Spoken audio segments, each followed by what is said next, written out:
Students, पिछले video में हमने परमानेंट टिश्यू में सिंपल प्रकार के ऊतक में पैरेन्काइमा के बारे में समझा था। आज हम पैरेन्काइमा का वितरण के बारे में बात करेंगे, यानी पैरेन्काइमा कहाँ कहाँ पाया जाता है। ये सेल्स कॉर्टेक्स, पित्त क्षेत्र में पाई जाती हैं। इसके अलावा जाइलम और फ्लोएम में भी ये सेल्स पाई जाती हैं।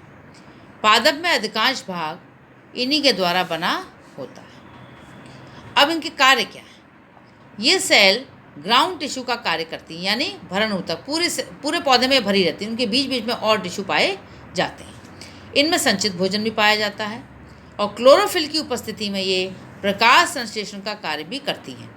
मैंने पिछली वीडियो में आपको बताया था कि जिन पौधों में पत्तियां नहीं होती हैं, झड़ जाती हैं, जीरोफिटिक पौधे ऐसे बहुत से होते हैं, उनमें स्टेम ही प्रकाश संश्लेषण का कार्य करता है और ऐसी अवस्था में जो पैरेन्काइमा होता है उनके अंदर क्लोरोफिल डेवलप हो जाता है। तो ऐसी अवस्था में जो पैरेन्काइमा है उसे हम क्लोरेन्काइमा कहते हैं। ये पिछले वीडियो में मैंने आपको बताया था। तो इसलिए पैरेन्काइमा भोजन संश्लेषण का कार्य भी करती है। अब बात आती है दूसरे प्रकार के सिंपल परमानेंट टिश्यू की। उसको हम कोलेनकाइमा या स्थूल कोण ऊतक भी कहते हैं। ये जीवित कोशिकाएं होती हैं। इनकी सेल्स वॉल में सेलुलोज के साथ साथ कैल्शियम पैक्टेट अधिक मात्रा में डिपॉजिट हो जाता है, जिससे सेल वॉल मोटी हो जाती है। पैक्टिन की उपस्थिति के कारण ये लचीली हो जाती हैं, क्योंकि पैक्टिन में हाइड्रोफिलिक गुण पाए जाते हैं, यानी पानी के प्रति आत्मीयता पाई जाती है। सेल वॉल की मोटाई असमान होती है। कोण वाले क्षेत्रों में इसकी मोटाई अधिक पाई जाती है। जैसे जैसे सेल्स की लंबाई में वृद्धि होती है, सेल वॉल का स्थूलन भी साथ साथ होता जाता है, जिसके कारण पौधों के तरुण अंग जैसे टहनी, पर्णवृंत, पुष्पवृंत में लचीलापन पाया जाता है। यानी कोलेनकाइमा या स्थूल कोण नाम से हम देख रहे हैं स्थूलता देना, यानी लचीलापन। कोलेनकाइमा या स्थूल कोण ऊतक पौधों में लचीलापन प्रदान करता है। इसी कारण बड़े बड़े जो पेड़ होते हैं वो आंधी तूफान में भी आसानी से नहीं टूटते हैं। अब इसके हम वितरण की बात करते हैं। यह ऊतक डायकॉट पौधों के हाइपोडर्मिस क्षेत्र में पाया जाता है। मोनोकॉट में नहीं पाया जाता, क्योंकि मोनोकॉट पौधे आपने देखा होगा ऊंचाई लंबाई उनकी ज़्यादा नहीं होती है, चौड़ाई भी ज़्यादा नहीं होती है, इसलिए उनके में इतने लचीलेपन की आवश्यकता नहीं होती। अब कार्य, इन सेल की उपस्थिति के कारण पौधों में लचीलापन उत्पन्न हो जाता है, जिसके फलस्वरूप पौधे बिना टूटे झुक जाते हैं। कभी कभी जीवित सेल्स में क्लोरोफिल की उपस्थिति के कारण प्रकाश संश्लेषण भी होता है, यानी कोलेनकाइमा भी कभी कभी प्रकाश संश्लेषण का कार्य कर सकता है। अब हम बात करते हैं कोलेनकाइमा के प्रकार की। कोलेनकाइमा 3 प्रकार का होता है: लैमिनर और प्लेट कोलेनकाइमा, लेक्यूनर और तीसरा है एंगुलर। तो 3 प्रकार का कोलेनकाइमा पाया। अब हम पहले वाले कोलेनकाइमा की बात करेंगे। पहला है लैमिनर कोलेनकाइमा। आप डायग्राम में देखिए नीचे, लैमिनर कोलेनकाइमा में मुख्यतः स्पर्श रेखीय भित्तियों का स्थूलन पाया जाता है। इसका एग्जाम्पल है सूरजमुखी तने में हाइपोडर्मिस। स्पर्श रेखीय मतलब टेंजेंशियल वॉल्स। जो टेंजेंशियल वॉल जो स्पर्श करती हैं उन मतलब अरीय भित्ति नहीं, अरीय भित्तियों पर नहीं, टेंजेंशियल वॉल्स पर ये स्थूलन पाया जाता है। दूसरा है लेक्यूनर। लेक्यूना मतलब स्पेस, खाली। तो जब पौधों की कोशिकाओं के अंतरकोशिकीय अवकाशों में के चारों ओर, जहाँ अंतरकोशिकीय अवकाशों के चारों ओर यदि कोशिका भित्ति पर स्थूलन पाया जाए तो उसे हम लेक्यूनर कोलेनकाइमा कहते हैं। नीचे डायग्राम में आप देख सकते हैं। उसके बाद है एंगुलर कोलेनकाइमा। क्या मतलब है?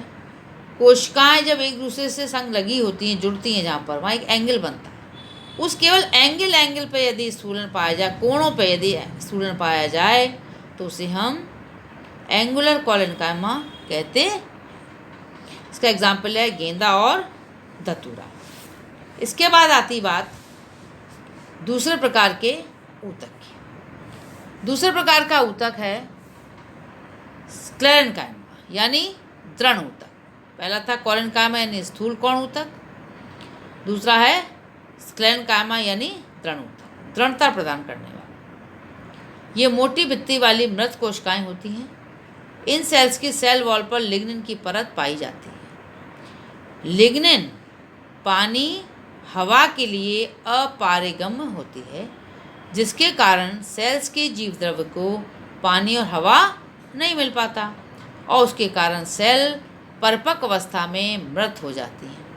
किंतु मोटी भित्ति के कारण ये कोशिकाएं पौधों को दृढ़ता प्रदान करती हैं। जब मोटी होंगी, स्थूलन पाया जाएगा लिग्निन का और मृत हो जाएंगी तो ये दृढ़ हो जाती हैं और ये पौधे को दृढ़ता देने का काम करती हैं। ये दो प्रकार की होती हैं, दो समूह में बांटा गया। पहला है स्क्लेरेन्काइमेटस फाइबर और दूसरा है स्टोन सेल्स और स्क्लेरीड्स।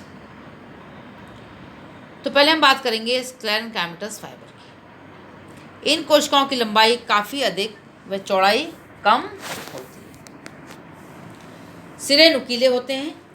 दो सेल्स के सिरे जुड़े होने के कारण रेशे जैसी सेल्स पौधों को दृढ़ता प्रदान करती हैं। ये रेशे पौधों में उन स्थानों पर पाए जाते हैं जहाँ तनाव और खिंचाव अधिक होता है, जैसे पेरिसाइकिल, जाइलम, फ्लोएम। रेशों की लंबाई 2 से लेकर 3 मिलीमीटर होती है, लेकिन कभी कभी इनकी लंबाई 50 से लेकर 60 सेंटीमीटर भी हो सकती है, जैसे जूट या पटसन। अब ये जो स्क्लेरेन्काइमेटस फाइबर हैं, ये 3 प्रकार के होते हैं। पहला है ज़ाइलरी और वुड फाइबर, दूसरा है एक्स्ट्रा ज़ाइलरी फाइबर और तीसरा है सरफेस फाइबर। अब ज़ाइलरी फाइबर या वुड फाइबर की हम बात करेंगे। ये वुड फाइबर का मुख्य हिस्सा होते हैं एवं ट्रैकीड्स के साथ पाए जाते हैं। कौन से वाले? ज़ाइलरी या वुड फाइबर। जाइलम के संग मतलब, ज़ाइलरी का मतलब ही जाइलम के संग पाया जाना, तो ट्रैकीड्स के संग पाए जाते हैं। अब ये 2 प्रकार के होते हैं। पहला है लिबिफॉर्म फाइबर। ये फ्लोएम फाइबर के समान होते हैं। इस पादप की वाहिकाओं से लंबे होते हैं। भित्ति मोटी होती है और सिंपल पिट युक्त पाई जाती है। किसमें? ज़ाइलरी वुड फाइबर का पहला प्रकार लिबिफॉर्म फाइबर। दूसरा है इसका फाइबर ट्रैकीड। ये लिबिफॉर्म फाइबर तथा वाहिनिका के बीच के साइज के होते हैं लंबाई में। बॉर्डर्ड पिट्स पाए जाते हैं, जबकि पहले में सिंपल थे, इसमें बॉर्डर्ड पिट्स हैं। ऐसे गर्त जिनके दोनों तरफ बॉर्डर पाया जाए। दूसरा प्रकार है एक्स्ट्रा ज़ाइलरी फाइबर। एक्स्ट्रा मतलब अलग, बाहर, एक्स्ट्रा, और ज़ाइलरी मतलब जाइलम, जाइलम के अतिरिक्त। ये तंतु जाइलम के अतिरिक्त कहीं भी हो सकते हैं, जैसे वल्कुट या फ्लोएम। ये बास्ट फाइबर के रूप से भी जाने जाते हैं। कुकुरबिटा, कुकुरबिटा फैमिली मतलब लौकी तुरई वाली। कुकुरबिटा में ये परिरम से संबंधित होते हैं, यानी पेरिसाइकिल से जुड़े पाए जाते हैं। सन और जूट में ये प्राथमिक फ्लोएम कोशिकाओं से बनते हैं और समूह में रहते हैं। तीक्ष्ण सिरे यानी कि सिरे जो होते हैं नुकीले होते हैं अथवा तंतुओं के बीच में फंसे रहते हैं। तो क्या होता है, इनको अलग करना बड़ा मुश्किल होता है एक एक रेशे को, तो इन्हें ग्रुप में अलग करते हैं, यानी पूरा पूरा ग्रुप ही हम निकाल लेते हैं और ये तंतु समूह ही व्यावसायिक तंतुओं के रूप में इस्तेमाल किया जाता है। तीसरा प्रकार है surface fibre. Actually surface fibre वास्तविक तंतु नहीं है। ये फलों या बीजों के आवरण से बनते हैं, जैसे कपास में बीज की सतह से और नारियल में मध्य फल भित्ति से। जब ये वास्तविक तंतु भले ही नहीं है, लेकिन इनका उपयोग किया जाता है व्यावसायिक तौर पर, जैसे कपास का हम कपड़े बनाने में करते हैं और रस्सी बनाने में हम नारियल का मध्य जो फल भित्ति है उसके रेशों का उपयोग करते हैं। तो surface fibre is not real fibres, लेकिन इनका उपयोग व्यावसायिक होता है। उसके बाद इसका कार्य हम पढ़ें, यदि क्या है कार्य इनका फाइबर्स का, तो कार्य यांत्रिक सहायता प्रदान करना, मैकेनिकल स्ट्रेंथ देते हैं, दृढ़ता होती है, और असत्य और सत्य तंतु दोनों का व्यावसायिक उपयोग होता है। इसके बाद बात आती है स्टोन सेल्स। स्टोन सेल्स जो स्क्लेरेंकाइमेटस सेल जो होती हैं वो समव्यासी, एक जैसे व्यास की अथवा अनियमित आकार की भी हो सकती हैं। सेल वॉल मोटी होती है जिससे अंदर की कैविटी लगभग समाप्त हो जाती है, और ये अत्यंत कठोर होती हैं। ये ग्रुप्स में पाई जाती हैं। नाशपाती, नख इत्यादि फलों के मुलायम गूदे के अंदर इस प्रकार की सेल्स पाई जाती हैं, क्योंकि जब उनको खाते हैं तो आपने देखा होगा कि मुंह के अंदर कुछ कट कट की आवाज़ आती है। ये इन्हीं स्टोन सेल्स की वजह से होता है। कुछ कठोर बीजों के आवरण में भी इस प्रकार की सेल्स लेयर के रूप में देखी गई हैं। और इनका क्या कार्य है? पादप अंगों को यात्रिक दृढ़ता प्रदान करना, पेड़ों की छाल, फल भित्ति, बीज के आवरण में ये कठोरता प्रदान करती हैं, जिससे आंतरिक ऊतकों की रक्षा होती है। उसके बाद है आपका कि ये जो स्टोन सेल्स हैं, ये स्टोन सेल्स कितने प्रकार की होती हैं? इन स्टोन सेल्स के कई प्रकार हैं। तो 4 प्रकार में हमने इनको बांटा है स्टोन सेल्स को। पहला है मैक्रोस्क्लेरेट, डायग्राम में देखिए आप मैक्रोस्क्लेरेट का। ये छड़ के आकार की हैं, ये बीज के आवरण में पाई जाती हैं। दूसरा है ऑस्टियोस्क्लेरेट्स, ये अस्थि के आकार की होती हैं, डायग्राम में देखिए आप नीचे हाकिया की पत्तियाँ पाई जाती हैं। तीसरी है एस्ट्रोस्क्लेरेट्स, यानी तारे के आकार की, देखिए आप ऑस्टियोस्क्लेरेट्स के राइट साइड में एस्ट्रोस्क्लेरेट्स, ये तारे के आकार की होती है, ये निम्फिया की पत्तियाँ पाई जाती हैं। और चौथी है ब्रैकिस्क्लेरेट्स, जो एक जैसे साइज़ की होती है, समव्यासी होती है, जो फलों के गूदे में पाई जाती हैं, जैसे नाशपाती और नख। तो इस प्रकार से ये जो स्टोन सेल्स हैं ये 4 प्रकार में बांटी गई। तो ये 3 प्रकार हुए किसके? 4 प्रकार हुए स्क्लेरेट्स या स्टोन सेल्स के।